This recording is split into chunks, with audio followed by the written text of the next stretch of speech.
Eu quero falar de algo tão teórico e tão prático. Algo nessa manhã que o Senhor esses dias tem colocado muito no nosso coração.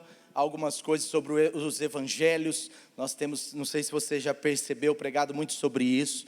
É para você, é para todos. A igreja é para todos, é para você, é para a pessoa que mora com você, é para os seus vizinhos, é para os seus amigos, é para aqueles que você vai levar na célula essa semana, amém? É para aqueles que vão estar aqui hoje, que estão aqui hoje, que estarão aqui hoje à noite, é para aqueles que estão online, é para todos. E esses dias a gente tem ministrado então palavras palavras mais abrangentes possível. E nós ministramos sobre a parábola dos trabalhadores, quantos lembram?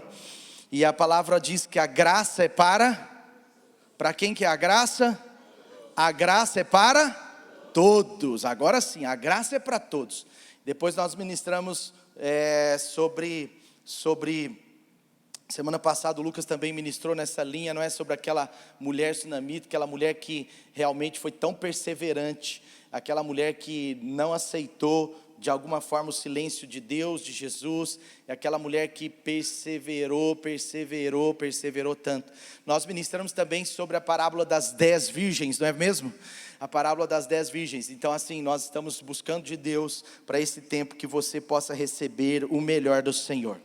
Bom, hoje eu quero falar um pouco sobre o verdadeiro amor. Sabe, o que você tem feito por outras pessoas? Uau, você já começa com essa pergunta, pastor? Para de me tirar. Mas eu quero te perguntar com muito carinho, o que você tem feito por outras pessoas? O que você tem feito para melhorar a vida de alguém? Sabe, às vezes nós precisamos parar e pensar, e é sobre isso que eu quero dizer. Nós precisamos parar e pensar um pouco sobre o amor que a gente vive. O amor, ele não é uma teoria, o amor também não pode ser um sentimento.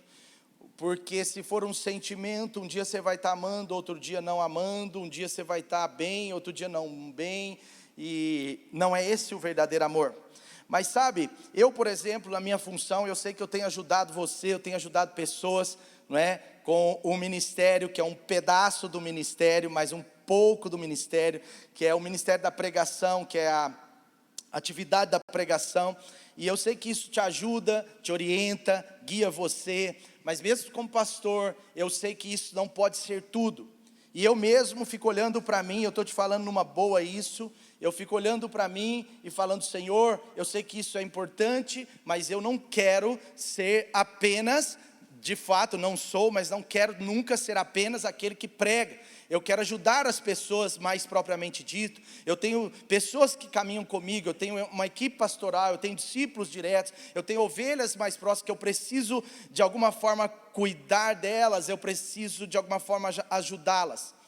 Mas além disso eu fico pensando, Senhor, eu também preciso ajudar as pessoas que de alguma forma estão necessitadas. E esse desafio vem primeiro sobre mim todos os dias. Sabe, queridos, aqui na igreja, você vai ouvir pelo menos 52 sermões durante um ano, só nos cultos de domingo. Esses sermões, eles são trabalhados nas nossas células, a maioria das nossas reuniões de célula, elas pegam o nosso sermão de domingo, a maioria não todas, mas pegam o sermão de domingo, para que a gente traga isso ainda mais para a prática, para que você possa ouvir aqui, ruminar na célula, entende? A ovelha, ela tem essa ideia de ruminar na célula, e na célula você vai ruminar, vai trazer para a prática. A célula tem uma palavra de 10, 20 minutos no máximo, porque depois é o compartilhar, é a aplicação do que você está ouvindo aqui, amém? Mas sabe, se você ainda juntar não só os domingos, mas as terças-feiras, sábados jovens, conferências, tudo, talvez você vai conseguir ter mais 70 sermões, mais 70, 80 palavras todo ano. Porém, tudo que a gente aprende aqui é inútil. Tudo que a gente aprende aqui é inútil se a gente não fizer o que a gente tem que fazer. Se a gente só ouvir, se a gente só receber, isso se torna inútil. Faz sentido para você? Isso se torna inútil, porque o que vale não é só o que você ouve, mas quando você sai daqui, e às vezes logo no estacionamento você já tem que praticar o que aprendeu, como às vezes eu ouço umas histórias estranhas. Às vezes o primeiro lugar de você praticar vai ser na hora que passar aquela porta. E isso acontece com a gente todo domingo, toda terça. Eclesiastes 11:4 fala que nós precisamos pegar as oportunidades, porque nós precisamos enxergá-las. Nós não podemos esperar que o vento passe para plantar. A Bíblia diz, olha, não espere, Eclesiastes 11:4, não espere o vento passar para você plantar, não espere as nuvens, não fique olhando para as nuvens, não. A Bíblia está falando que todo tempo é uma oportunidade.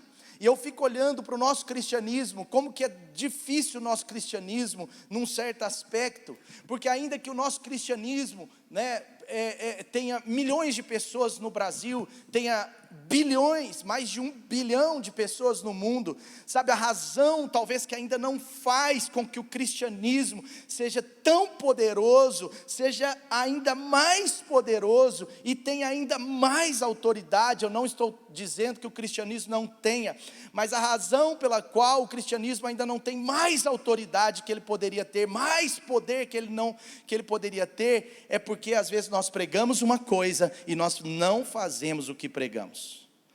Nós ouvimos uma pregação e nós não fazemos o que ouvimos. E por favor, eu não estou dizendo de fazer contrário, eu estou dizendo de não fazer o que nós temos que fazer. Não é sobre fazer outra coisa, mas é sobre a omissão de fazer o que é certo. Então nós pregamos muito, mas o nível das nossas atitudes muitas vezes estão aquém da nossa pregação. E eu não estou dizendo só para mim, eu estou dizendo para nós como igreja. Porque a mesma pregação que eu ministro aqui, 50 células, 60 células, sei lá, 40 células, todas as células na semana estão ministrando. Então a mesma pregação que eu ministro aqui, você ministra na célula. Sim ou não? Uns aos outros. Então, eu quero trazer essa palavra para o nosso coração, que está em Lucas 10, versículo 25 em diante. Essa história que é um tanto quanto conhecida, mas que tem tantas verdades aqui dentro. Certa ocasião, um perito da lei levantou-se para pôr Jesus à prova. Esse sujeito não estava de fato querendo praticar, ele estava querendo só entender, no máximo. Ele colocou Jesus à prova, ele estava fazendo uma pergunta com segundas intenções, e ele pergunta a Jesus: mestre, o que eu preciso fazer para herdar a vida eterna? Porque o principal assunto de Jesus, ainda que Jesus curasse, libertasse, ainda que Jesus fizesse tantas coisas, mas o principal assunto de Jesus foi em relação à vida eterna. Toda mensagem de Jesus aponta para a vida eterna. E aí você vê que ele está perguntando sobre isso. Aí Jesus responde com uma pergunta. Jesus sabia a intenção daquele homem, a má intenção. E Jesus pergunta: o que está escrito na lei? Só que Jesus já tinha falado várias vezes que os 10 mandamentos se resumiam em 2. Diga comigo, os 10 mandamentos se resumem em 2. Isso você tem que saber de cor. Se você é um cristão, você tem que saber isso de cor. Os 10 mandamentos, eles não foram anulados por Jesus, mas eles foram resumidos em 2, que os torna ainda mais poderosos. Jesus resumiu os 10 mandamentos em 2. Quais são? Você está sabendo, sei que você estava tímido, né? Parabéns. Amar a Deus acima de todas as coisas e amar ao próximo como a ti mesmo. Eu estou falando assim numa linguagem bem aberta, mas aqui, esse fariseu, provavelmente, esse perito na lei, e aqui é na lei lá de Deus, na lei de Moisés, esse fariseu, ele responde a Jesus do jeito que Jesus queria ouvir. Porque Jesus já tinha falado várias vezes que os 10 mandamentos se resumiam em 2, e agora eles captaram essa ideia. E aí ele fala assim: olha, ame o Senhor, o seu Deus, de todo o seu coração, de toda a sua alma, de todas as suas forças e de todo o seu entendimento. Ele estava falando sobre um mandamento que Jesus usou para resumir todos. E agora ele fala do outro, ele fala: e ame ao seu próximo como a si mesmo. E olha que incrível. Disse Jesus: você respondeu corretamente. Segura aí, depois eu vou passar para esse finalzinho. Mas olha só, você respondeu corretamente. Você respondeu corretamente. Aqui ele está falando dos 2 propósitos: amar a Deus acima de todas as coisas, com toda a sua força, todo o seu entendimento, com todo o seu coração, mas amar ao próximo sobre a ti mesmo. Mas veja, Um parênteses rápido aqui, amar ao próximo como a si mesmo. Sabe, amar a si mesmo é um desafio. Amar a si mesmo não é uma coisa egoísta. Por favor, amanhã de manhã, quando você acordar, olhar no espelho, você olha no espelho, mesmo com aquela cara de acordar, né? Porque assim, quem é bonito de verdade já acorda bonito. É ou não é? Obrigado. Mas quem não é tão bonito, acorda feio. Mas depois fica bonito durante o dia. Olha essa pessoa do seu lado aí, ela está bonitona. Só que você pode dizer para ela, eu não sei. Pode falar, eu não sei se você é bonito de verdade. Porque eu não dormi com você. Só se você dormiu, se for sua esposa, você já sabe. Você é bonita de verdade, você tem que falar isso, pelo amor de Deus.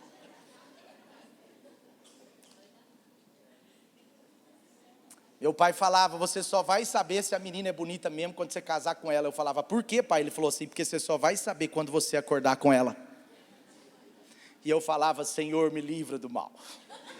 Teu é o reino. Eu estou brincando. Mas Deus me livrou do mal. Bom, mas vamos.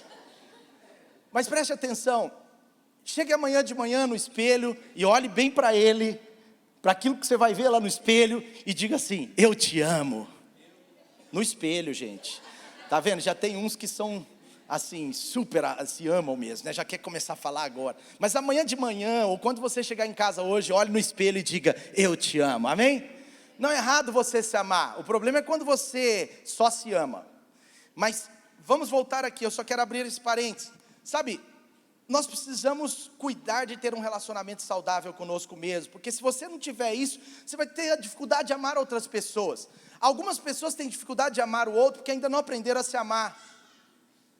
Então, por exemplo, pessoas que ainda têm muita culpa, muita autocondenação, muita também comiseração, têm dificuldade de amar outra pessoa. Por quê? Porque você realmente não pode dar ao outro aquilo que você não tem. Você só pode dar ao outro o que você tem. Então, se você tem dificuldades de receber misericórdia, você vai ter dificuldade de ser misericordioso com outros. Se você tem dificuldade de receber afeto, você vai ter dificuldade de dar afeto. Então a gente tem que cuidar disso, porque na vida cristã nós precisamos aprender a receber afeto, para dar afeto. Nós precisamos aprender a perdoar, a ser perdoado e perdoar. Nós precisamos cuidar disso, porque o propósito, ele aponta para amar o próximo como a si mesmo. Então imagina só todo mundo na sua célula, todo mundo nessa igreja, imagina cada um de nós sabendo se amar e se amando. Você vai amar o outro. Faz sentido ou não? Então, por exemplo, talvez você pode tratar complexos, talvez você pode tratar problemas de baixa autoestima ou de alta autoestima. Alta autoestima é certo, porque alta é com L e alto é com U. Alto. Autoestima. Tem gente que tem a autoestima muito alta, então se ama demais. Você já viu alguém que se ama demais? Já viu ou não? Outro dia um menino falou assim para mim, cara, eu não estou nem aí com isso, porque o resto é bolo, mas eu sou a cereja.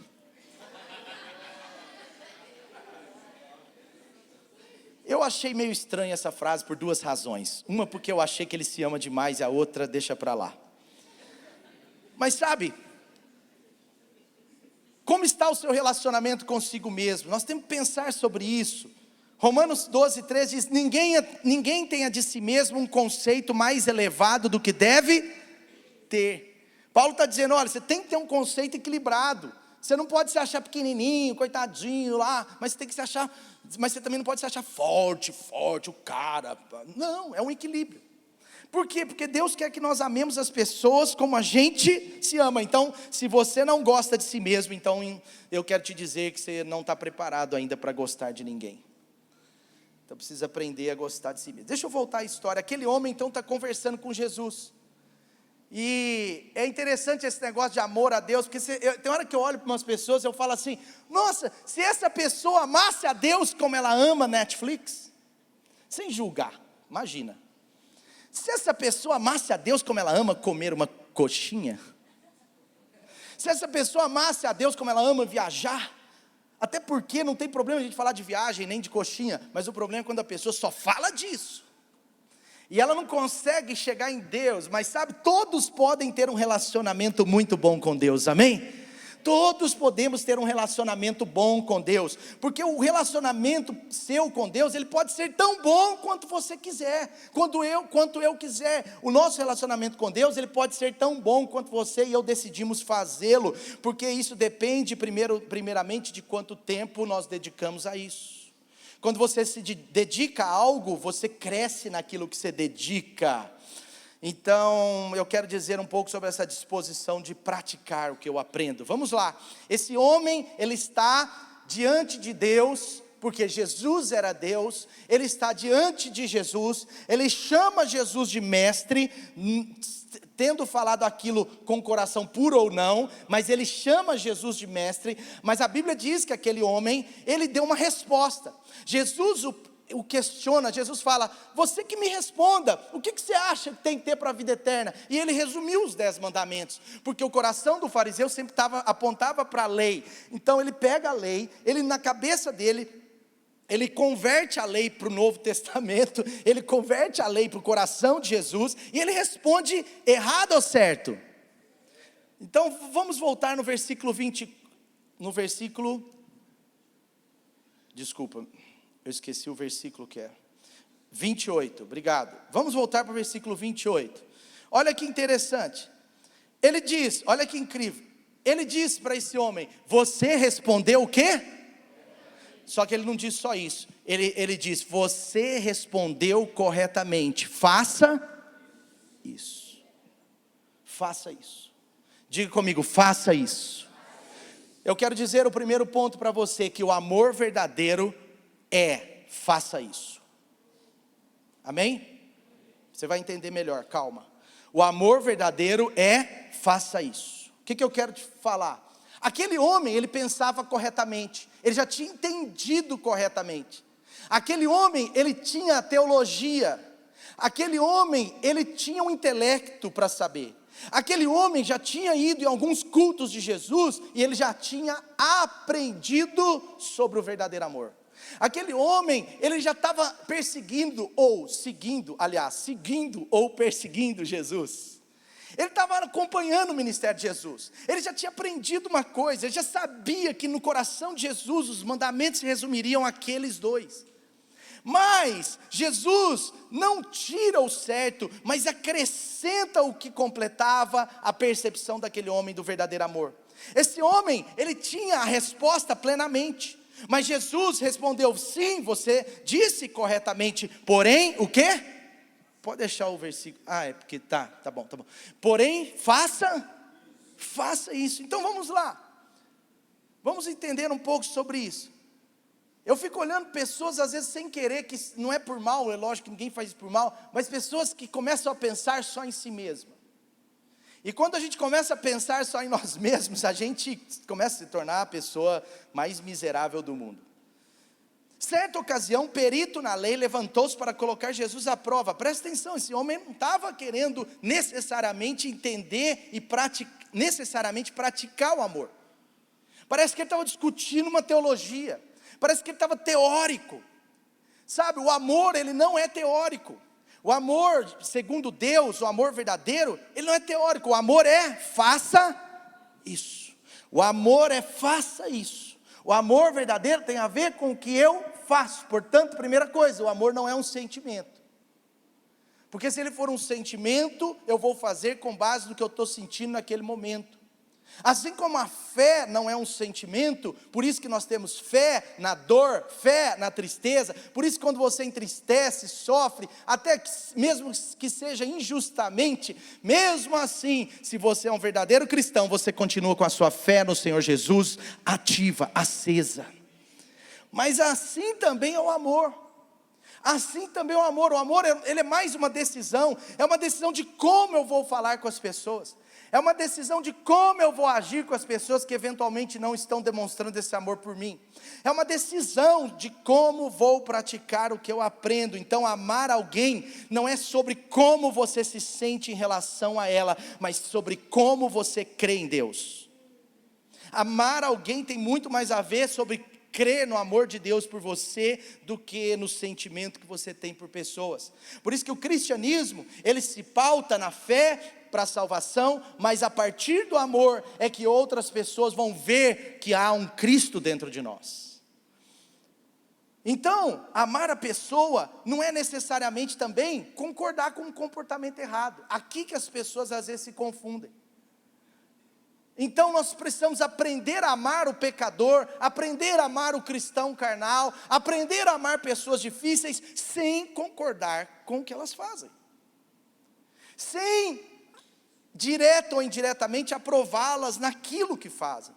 Então não é concordar com uma vida de pecado, não é fingir que eu não estou vendo a pessoa afundando, deixa afundar, eu não tenho nada a ver com a vida da pessoa, ela está afundando, ela já ouviu a verdade, mas se ela não quer a verdade libertando, o problema é dela. E hoje nós temos esse desafio, porque assim, essa questão da gente viver com uma distância uma das outras pessoas, de tornar a situação da pessoa, o que eu quero falar sobre a independência da pessoa, é muito perigoso. Porque às vezes a pessoa tem um nível de independência, mas eu tenho que acreditar num Deus que não enxerga a gente independente um do outro. E a partir do que eu vejo, de como eu creio, eu vou ajudar a pessoa, mesmo que ela às vezes tente de alguma forma se distanciar. Isso não é fácil, porque tem um equilíbrio, é claro. Mas tá bom, pastor, uma pessoa que eu amo muito, ela tem um estilo de vida muito diferente, ela está arrumando uns problemas, sabe? Talvez nós temos que aprender a amar essa pessoa a ponto de não falar mal dela. Às vezes o que Deus quer de você é parar de falar mal. Então, falar muito bem das pessoas que a gente ama muito é fácil. Mas eu quero ver você conseguir falar bem das pessoas que está sendo mais difícil você amar. Porque o amor não é teórico, o amor é faça isso. Nós precisamos aprender a amar as pessoas, por quê? Porque nós amamos a Deus. Ah, eu amo esse irmão. Ama? Mas aquele? Sim, porque eu amo a Deus. Porque quando eu amo a Deus, eu começo a amar as pessoas mais difíceis de amar. E esse é um desafio para mim também, é um desafio para cada um de nós, mas nós precisamos sair daquela porta e praticar isso, às vezes no próprio estacionamento hoje, ou quando você chegar no seu edifício, ou no seu condomínio, sua casa, ou quando você chegar no almoço da sua família e tiver uma chata lá, ou um chato lá, sabe aquele primo, meu Deus, todo mundo tem alguém chato na família. Se sua família não tem gente chata, talvez o chato seja você. Porque não é possível.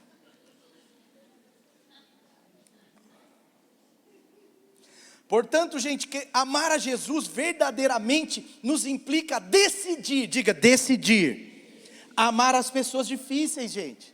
É uma decisão.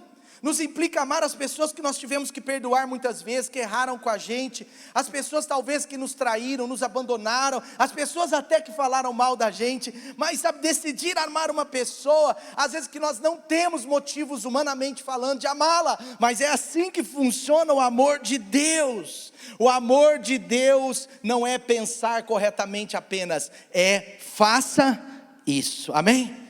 Então nós vamos falar, eu te amo, por quê? Por que você me ama? Como assim? Você não tem nada a ver comigo? Sim, eu te amo porque Jesus me amou primeiro. Ah, eu te amo, como assim? Eu te amo porque primeiro eu estou amando a Jesus. Se eu amo Jesus, eu aprendo a amar as pessoas difíceis, amém? Então se uma pessoa ela tem uma necessidade, querido, e você pode supri-la, corra. Um cuidado, um aconselhamento, uma ajuda, às vezes até mesmo financeira. Um café para ouvir a pessoa, uma visita, um orar juntos.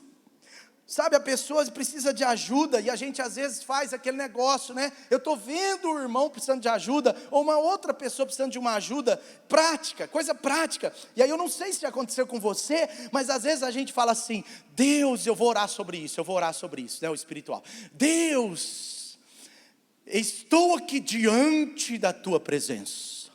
Onde você estava antes, mas está bom. Estou aqui, Senhor, na tua presença. O que eu estava falando mesmo? Esqueci, eu fui Ah, lembrei, estou aqui na tua presença, ajudar as pessoas. Estou aqui na tua presença. E eu, Senhor, preciso de confirmação se o Senhor quer que eu ajude aquela pessoa. Aliás, Senhor, se o Senhor realmente quiser que eu ajude aquela pessoa, por favor, Deus, que apareça 2 anjos na minha frente. Aliás, Senhor, se puder um profeta também revelar tudo para mim, melhor ainda. E se puder, além disso, Senhor, o Senhor me dá um sinal sobrenatural, eu vou ajudá-la. Imagina se todo mundo que tiver que ajudar você pensar da mesma forma. Ninguém estaria ajudando ninguém. Amém? Então o melhor é que nós possamos colocar o nosso coração para ajudar as pessoas. Isso tem a ver com a prática, isso tem a ver com uma disposição. Sabe, Jesus, Ele nos ensinou muitas coisas, mas eu quero dizer para você com muito carinho, que algumas coisas que Jesus nos ensinou são mais difíceis.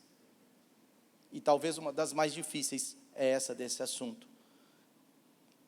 Ame ao próximo como a ti mesmo. Em Mateus 5, 43 e 44, parece que Jesus aperta ainda mais esse cerco. Porque lá em Mateus 5, 43 e 44, Jesus está falando algo além disso. Ele fala, olha, vocês estão ouvindo por aí, ame o seu próximo como a si mesmo e odeie o seu inimigo. Não, está errado, eu não disse isso. Jesus está falando assim, mas eu lhes digo, amem os seus inimigos e orem por aqueles que vos perseguem. Portanto, querido, eu quero dizer nesse primeiro ponto, vamos começar a fazer as coisas difíceis que Jesus nos pediu. Amém? Você está comigo para fazer as coisas difíceis, sim ou não? Ah, mas eu não sinto de fazer. Mas não é pelo que nós sentimos, é pelo que Jesus está propondo, é pelo que Jesus está pedindo. Não é sobre o meu sentimento, mas sobre o que Jesus me ensinou a fazer. Amém? Continuando o texto, versículo 29, vamos continuar. Mas ele, querendo justificar-se, perguntou a Jesus, tá bom, porque agora ele ficou sem graça, porque Jesus falou para ele, tá certo, você respondeu corretamente, portanto, o que Jesus falou? Faça isso. O amor é, faça isso. 29, mas ele querendo justificar-se, já viu? Pessoa que fica justificando, é uma raiz aí, ó. Ele querendo justificar-se, perguntou a Jesus, e quem é o meu próximo? Agora Jesus dá uma resposta de outro nível. Agora Jesus conta uma história. Olha, um homem descia de Jerusalém para Jericó, quando caiu nas mãos de assaltantes. Ele não fala nada desse homem, provavelmente era do próprio povo dele, porque ele descia de Jerusalém para Jericó. Mas ele está falando, ele faz questão de não falar nada mais. Ele fala, é um homem, uma pessoa, um humano, um ser vivente, humano. Saiu de Jerusalém para Jericó, foi assaltado. E estes lhes tiraram as roupas, o cara estava nu, espancaram-no, e foram deixando-o quase morto, acabaram com o homem. Aconteceu estar descendo naquela mesma estrada, ou seja, passou por aquele caminho, primeiro, um sacerdote, um líder. Quando viu o homem, o que ele fez? Ele estava indo, ele viu o homem, a Bíblia diz que ele viu o necessitado, ele viu o homem, o que ele fez? Passou para outra calçada. Talvez você lembrou de uma cena consigo mesmo. Aí veio também um levita, um era o líder, outro era alguém que era envolvido, um servo envolvido. Veio um levita, quando chegou ao lugar e o viu, o que ele fez? Passou para o outro lado. Mas veio um samaritano, estava de viagem, chegou onde se encontrava o homem, quando o viu, teve misericórdia dele, teve piedade dele, aproximou-se, enfaixou-lhes as feridas, derramando nelas vinho e óleo, colocou-o sobre o próprio animal, levou-o a uma hospedaria, nesse contexto você pode chamar a um hotel, e cuidou dele. No dia seguinte deu 2 denários ao hospedeiro, e disse-lhe, cuide dele, quando eu voltar eu lhe pagarei todas as despesas que você tiver. E Jesus falou com ele, qual desses 3 você acha que é o próximo? Qual desses 3 que foi o próximo do homem que caiu nas mãos de assaltantes? Aí o perito da lei, lógico, respondeu certo de novo, aquele que teve misericórdia dele. E Jesus disse: vá e faça isso. O amor é, você tem que sair daqui sabendo isso, todo mundo precisa falar isso. O amor é, faça isso. Jesus de novo falou assim: portanto, vá e faça isso. Segunda coisa, então, traz para a história de novo. Eu quero dizer para você que o amor, ele não é platônico, ele vem pelas pessoas. É o amor de Deus. Sim, é o amor de Deus, mas ele vem pelas pessoas. Deus trabalha através de pessoas. Pessoas são as pontes para nos fazer ser, para nos tornar mais parecidos com Jesus. Pessoas foram pessoas foram a ponte para que você estivesse aqui hoje, amém? Pessoas são a ponte para curar o ferido, para suprir o necessitado. O amor de Deus na vida de José, por exemplo, o amor de Deus na vida de José não paralisou na bênção sobre ele. Você vê que o amor de Deus na vida de José era tão grande, que ele vai ali para o Egito, o seu povo estava passando fome, estava sendo destruído, seus irmãos tinham tentado matá-lo, os seus irmãos tinham colocado num buraco, tinham vendido ele. Imagina a maldade que tinha no coração dos irmãos contra a vida dele, mas mesmo assim, José, por causa do amor de Deus, ele foi a ponte de livramento que Deus usou para livrar o seu povo, para que o seu povo não morresse naquela seca, amém? Mas voltando à história, ele estava nu, machucado. Querido, eu não sei se já aconteceu com você, mas nós temos que tomar cuidado, porque nos dias de hoje, nós estamos às vezes até aprendendo formalmente por alguns coaches, aprendendo formalmente por alguns que se acham entendidos de relacionamento, nós estamos aprendendo a fugir das pessoas, a evitar as pessoas. Eu vi já gente famosa falando como evitar os chatos. Se você colocar no YouTube lá, não estava escrito isso, eu não vou contar o que estava, porque senão você vai ser mal doutrinado. Mas o cara dito cristão estava contando como evitar os fracos. E eu fiquei me perguntando, que mensagem estranha, da onde que ele tirou esse trem? Nos dias de hoje, nós somos bons para evitar as pessoas. Lá vem o vizinho, lá no meu prédio só tem um elevador, gente, não dá para evitar o vizinho chato. Não dá. Mas eu lembro um dia que tem um vizinho que tem um cachorro fedido. Mas eu não evitei ele, eu evitei o seu cachorro. E eu estava saindo de casa e aquele cachorro fedido parou no meu andar. E eu falei assim: esqueci a chave. Aí peguei nada em casa, voltei para o elevador e desci sozinho com aquele cheiro ainda pregnado no elevador, daquele cachorro fedido. E depois eu falei: Deus me perdoa, mas o Senhor entende essa mentirinha. Deus acho que ficou assim para mim. É claro que eu pedi perdão para Deus depois, fiquei um pouco arrependido. Eu digo um pouco porque... Mas sabe, hoje nós estamos profissionais em evitar as pessoas. Existe treinamento para você evitar pessoas. Eu escutei um misericórdia, mas todos deviam dizer misericórdia. Por favor, eu só evitei o cão, tá, gente? Não foi o vizinho. Sabe, a gente, às vezes, não é nem por mal, assim, não é uma coisa tão mal do nosso coração, mas é uma coisa sem a percepção do amor de Deus. Talvez esse sacerdote e esse levita, eles não pararam. Por quê? Talvez a gente fica perguntando, por que eles não pararam? Um era um líder na casa de Deus, era um líder de célula, era um pastor, era um líder de ofício, era alguém assim. O outro era um levita, era um envolvido. O levita é o que serve, é alguém que é envolvido no ofício, que ajuda na célula, era um crente compromissado. E esses dois não pararam, pelo contrário, eles atravessaram a rua. Eles atravessaram a rua, eles evitaram aquilo ali, mas sabe... Talvez, só para você entender, eu não sei se você pensa assim, mas talvez você só tenha tido tempo para ir ao culto e ir à célula uma vez por semana. Mas eu quero te dizer com muito carinho, se você só tem tempo para ir aos cultos e às reuniões de célula uma vez por semana, mas não arruma tempo para servir outras pessoas, pode ser que você esteja como o sacerdote e o levita. Sabe por quê? Eu quero te dizer a boa notícia. Servir a Deus não é só ir à igreja e ir à célula. Servir a Deus vai além disso. Servir a Deus é ir também até alguém. Então, eu fico assim olhando para essa história e tentando tirar algo para mim e para você. Às vezes a gente sem perceber fala, mas eu vou fazer isso, esse cara aí eu nem sei quem é. Ele não pode fazer nada por mim. Mas deixa eu te falar, só porque uma pessoa não pode fazer nada por você, não significa que essa pessoa não é importante para Deus. A pessoa pode às vezes não ser tão importante para você do ponto de vista humano, mas às vezes ela é super importante para Deus. O encontro com uma pessoa pode inicialmente não estar na sua agenda, mas ele já pode estar na agenda de Deus desde a eternidade.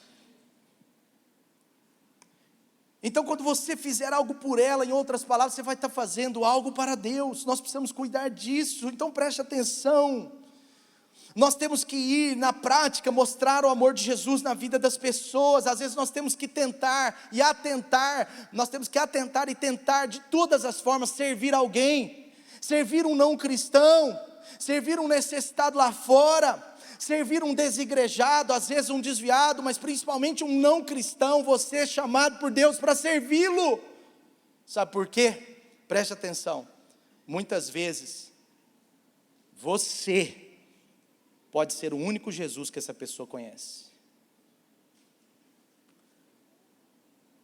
Ficou difícil aí?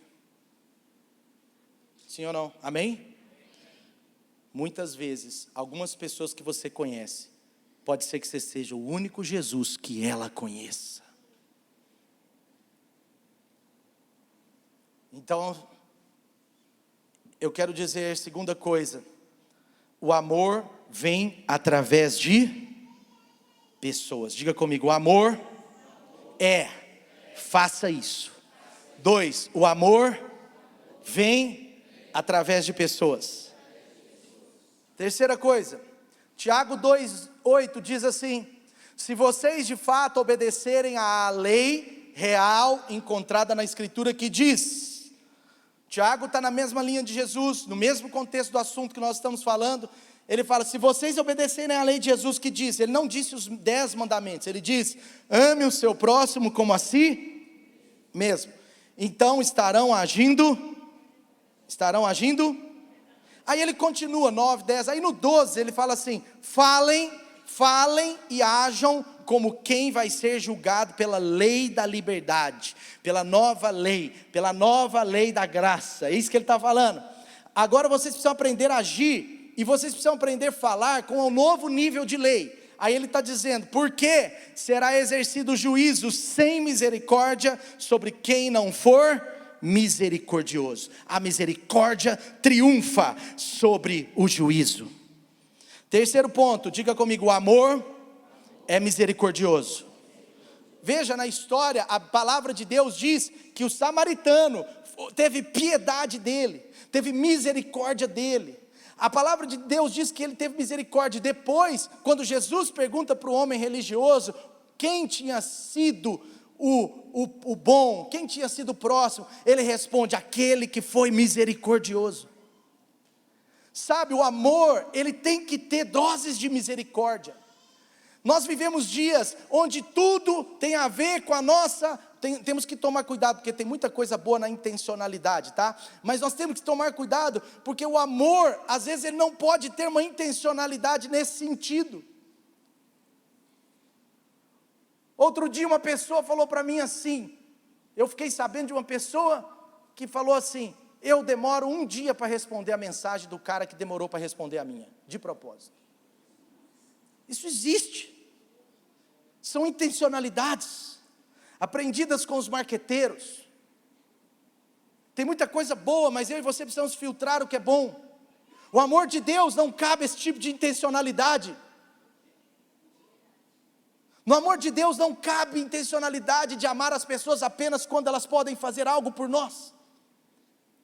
Esse cara tinha sido assaltado. O levita pula para o outro lado, porque talvez pensou, eu estou atrasado para o culto. Ou talvez ele tinha acabado de sair do culto. Mas o samaritano, ele estava em viagem. Pode ser que ele estava de férias. Mas ele está viajando, e ele para, ele não está pensando o que ele poderia ter de retorno. Por isso que em Colossenses, o apóstolo Paulo, ele diz àquele povo, olha, eles estavam questionando, e agora? A graça não vai libertar a gente da servidão? A graça não vai deixar todo mundo rico? A graça não vai deixar todo mundo líder, todo mundo chefe, todo mundo empresário? Aí o apóstolo Paulo estava falando, olha, vocês que não são, vocês precisam aprender uma coisa, façam de todo o coração, como se fosse para o Senhor. Por quê, gente? Porque nessa vida existem recompensas que nós vamos colher aqui sim, mas a maioria e as maiores recompensas nós não vamos colher aqui, nós vamos colher na eternidade. Sabe, existem recompensas que elas também, mesmo aqui na terra, elas virão diretamente do Senhor e não é da mão das pessoas. Eu estava explicando uma pessoa esses dias como que é incrível. Às vezes a gente colhe uma coisa que a gente fala, meu Deus, o que aconteceu? Não tem sentido eu colher isso. Mas às vezes Deus nos lembra uma história que nós plantamos na vida de outra pessoa há anos atrás. Às vezes você está plantando aqui hoje, daqui a alguns anos você está colhendo um negócio que você não plantou, mas na verdade é porque você planta em outro e colhe aqui. Planta lá e colhe aqui. Planta lá e colhe acolá. Então, queridos, às vezes a pessoa que vacilou com você é a pessoa que está precisando da sua misericórdia. A misericórdia triunfa, ela vence o juízo. Quando a gente concentra mais no que é bom, a gente aprende a amar as pessoas. A gente consegue a vencer o que não é bom. Como que a gente vence o que não é bom? Focando no que é bom. Nós precisamos cuidar disso, principalmente num conceito onde nós acreditamos muito na vida, muito no discipulado, muito nas células, muito nesse negócio de um ajudar o outro. A gente tem que tomar cuidado, porque quando a gente vai conhecendo muito as pessoas, a gente também vai conhecendo as fraquezas, as dificuldades, as coisas que precisam melhorar, e isso não é ruim. O problema é quando a gente esquece o 80%, 90% bom e foca nos 10% que não é bom. Então como que a gente vai vencer isso? Porque tem a ver com amor misericordioso. A gente tem que focar no que é bom. Olhe para esse irmão da sua célula, foque nos 80%, 90% bom. Tem uma coisa, o cara falou isso. Nesse ponto eu acho ele muito chato. Não, esquece isso. Foca no que é bom. Concentre-se no amor. Sabe, quando nós nos concentramos mais no que é certo, as coisas erradas acabam não tendo espaço no nosso coração. Quando você concentra muito no que a pessoa faz bem, e olha como eu tenho aprendido isso, é um desafio para mim. Eu venho de uma escola de auditoria. Eu fui 13 anos auditor. O que o auditor faz? O que o auditor faz, você sabe? Pega o erro. Ele é treinado para o problema. 13 anos da minha vida eu trabalhei e fui treinado para pegar o erro, para pegar o problema, para pegar o que está errado, na contabilidade das empresas, no financeiro das empresas. Eu quero saber, eu já chegava na empresa falando, eu estou aqui para pegar o que está errado. E eu sabia que o sorriso do presidente da companhia era na verdade um ódio dentro dele. Ele estava preocupado com a minha presença. Entende um pouco do que eu estou falando? Mas sabe, no reino de Deus nós precisamos cuidar, para avaliar as pessoas sim, sabe, principalmente você que lidera, presta atenção, porque quem concentra demais em consertar o que está errado na vida do outro, ao invés de consertar o que está errado na vida do outro, acaba sendo às vezes contaminado, porque rotula a outra pessoa. Já viu que tem gente que rotula o outro? Então o líder precisa ter um cuidado especial aqui. Eu quero falar especialmente aos líderes, e a começar de mim. Líderes precisam ajudar os outros a consertar os seus erros, sim. Amém? Diga assim, eu preciso ajudar as pessoas a fazer ajustes. Amém? Porém, preste atenção, nós não podemos estar hiper empenhados nisso. É a dose. Nós não podemos estar hiper empenhados em dizer ao outro que ele precisa consertar. Nós precisamos cuidar para destacar no outro também o que nós temos que reconhecer, elogiar. Amém? Eu quero dizer para você que é certo que se você aprender a orar pela pessoa e a devagar com amor, dando uns cutucãozinho naquela área, você não vai perder o coração da pessoa e ela vai sendo transformada, porque no final é Deus que gera o arrependimento. Amém? Portanto, o amor, ele precisa ser misericordioso. Ele não pode estar pautado em troca. Esse homem ele foi movido por compaixão.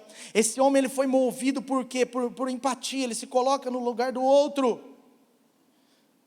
Ai, irmão, é triste a situação que você está passando, hein? Eu vou orar por você, tá? Tchau. Sabe, não é errado isso, mas é incompleto. Talvez a sua pergunta teria que ser: irmão, que triste a situação que você está passando. Eu quero te perguntar, o que eu posso fazer por você? Como eu posso te ajudar, cara?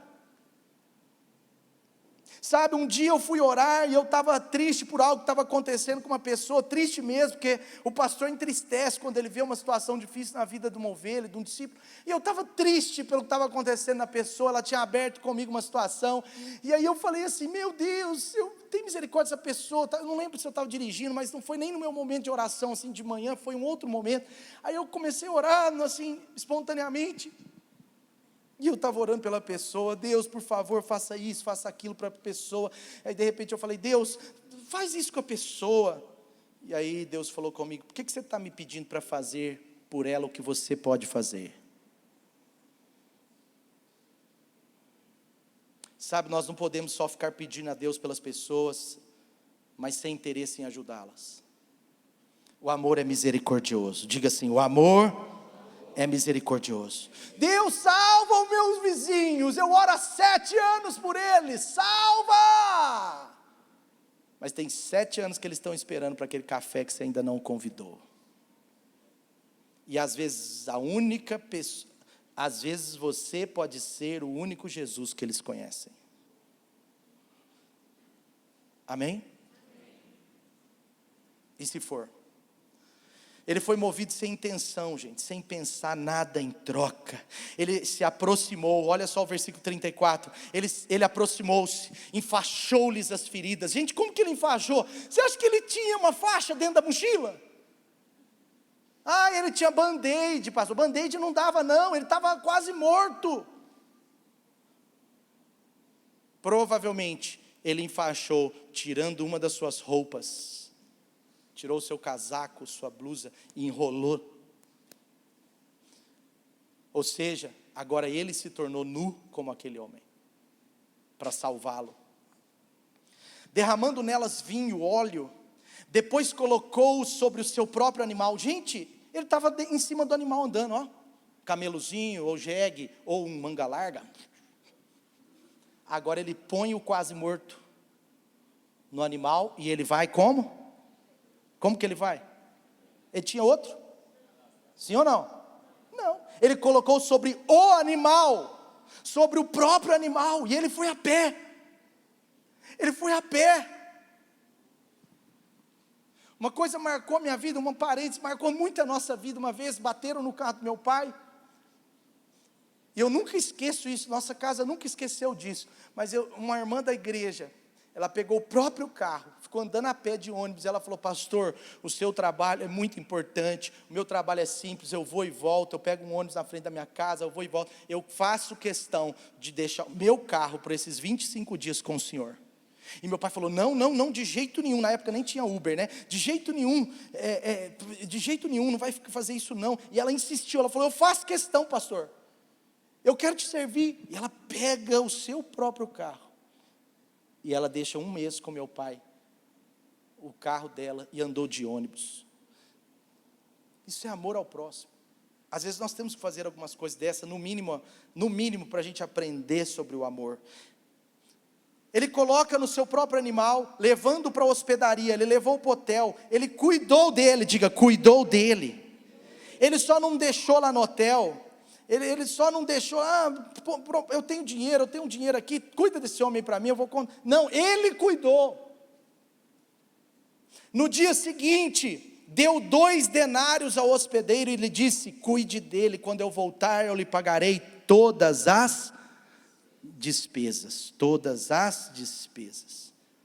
Ele cobriu as feridas, usando a própria roupa, levou no seu próprio animal, foi a pé, levou para uma hospedaria e cuidou dele. Provavelmente ele atrasou a sua viagem pelo menos um dia. Podia ser férias, podia ser negócios, mas ele atrasa a sua viagem. Eu quero dizer, o quarto quarto ponto, quase o último. O amor de Deus não fica colocando limites para o que Ele precisa fazer pelas pessoas. Qual o limite que Jesus colocou por você em relação ao amor dEle? Qual o limite Deus colocou por nós?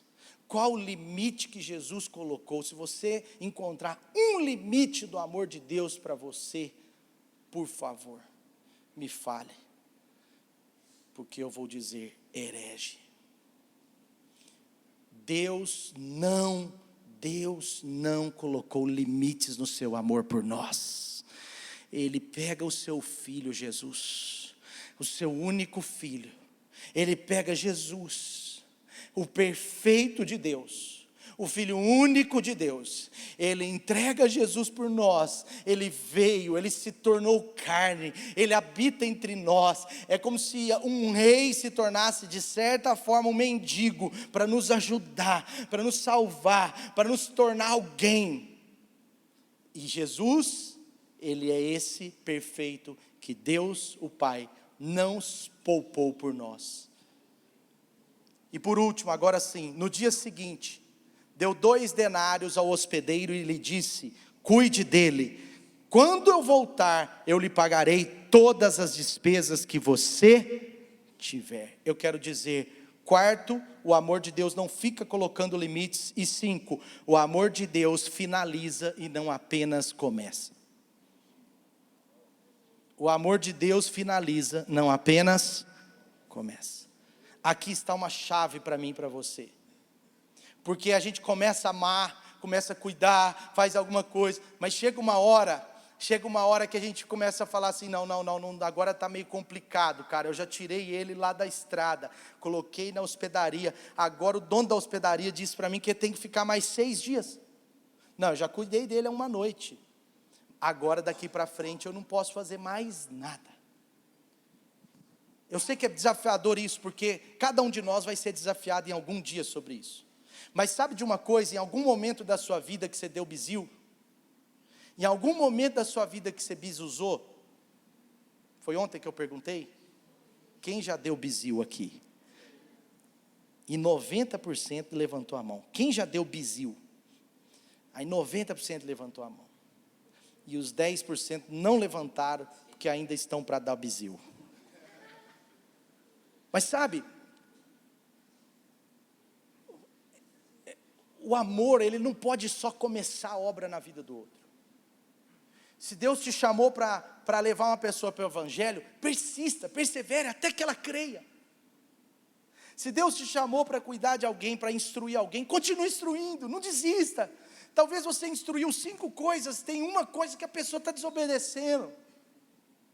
E por favor, eu não estou falando da pessoa que te rejeitou, porque às vezes a pessoa realmente não quer, aí é diferente. Eu não creio assim. Esse assaltado, ele queria ajuda. No reino de Deus tem umas anomalias, tem pessoas que não querem, que repelem, pessoas às vezes que são muito feridas e realmente elas, pum! Não é sobre essas pessoas que eu estou falando, mas é sobre pessoas necessitadas, que de alguma forma estão tentando. Eu nunca desisto de pessoas que continuam tentando, eu tenho dificuldade de continuar ajudando, às vezes pessoas que não querem mais nada. Então, filhos pródigos, pessoas que realmente dizem, eu não quero, aí eu não posso fazer nada, porque nem é bíblico isso, mas enquanto a pessoa está dizendo, eu quero, é aquela ovelha perdida que tinha caído num buraco, e o pastor contou, tinham 100 ovelhas, agora tem 99, era uma ovelha que precisava de ajuda, que queria ajuda, ele foi lá, resgatou a ovelha, sarou, curou.